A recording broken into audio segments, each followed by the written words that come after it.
जय श्री राम।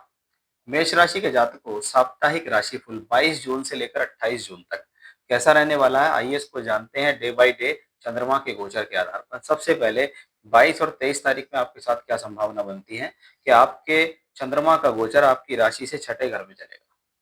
अब आपका चतुर्तेज भी है, मन का और सुख का कारक ग्रह छठे घर में, यानी ये शुरुआत के 2 दिन कहीं ना कहीं आपको घर परिवार की चिंता देने में सक्षम है।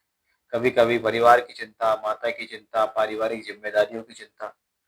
चंद्रमा छठे घर में है तो कभी हेल्थ इश्यूज हैं घर में किसी को, या आपको उसकी चिंता हो सकती है। कोई लोन या ऋण आदि ले रखा है उसका थोड़ा प्रेशर बन सकता है। शत्रु पक्ष थोड़ा सा परेशान कर सकते हैं। तो इस प्रकार की चिंता ये शुरुआत में बनाने में सक्षम है। इस चंद्रमा को अगर हम देखें तो छठे घर से 12वें घर को देख रहा है, 12वें घर में शनि।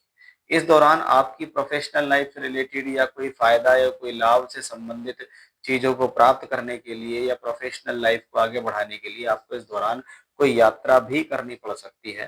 तो उसके लिए थोड़ा सा रेडी रहिएगा, थोड़ा सा एक्स्ट्रा एफर्ट लगाने के लिए रेडी रहिएगा, तो आपके लिए पॉजिटिव होगा।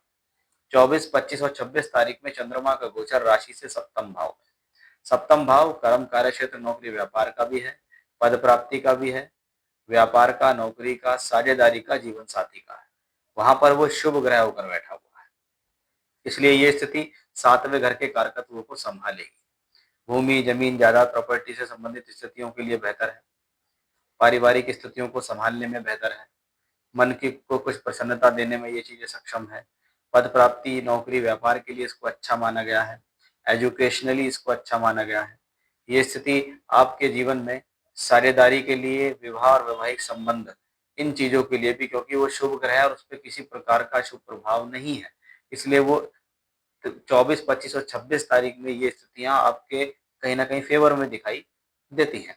अब अंतिम 2 दिन यानी 27 और 28 तारीख में चंद्रमा 8वें घर में वृश्चिक राशि में नीच के ऊपर चलेंगे। भले ही वो अष्टम भाव में नीच के होंगे, लेकिन मंगल की पूर्ण दृष्टि नीच भंग राजयोग करती है।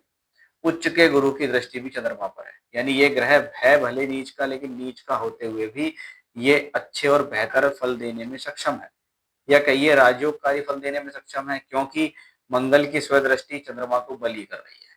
उच्च के गुरु की दृष्टि भी है, इसलिए इसको हम धन के लिए, प्रोफेशनल लाइफ के लिए, मन के लिए, सोच के लिए, विचार के लिए ठीक कहेंगे।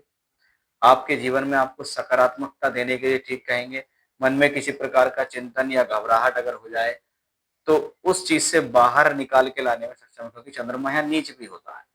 लेकिन ग्रह भले ही नीच का, लेकिन उसको वहां से बाहर निकालकर सफल बनाने के लिए भी ये स्थिति बेहतर मानी जाती है।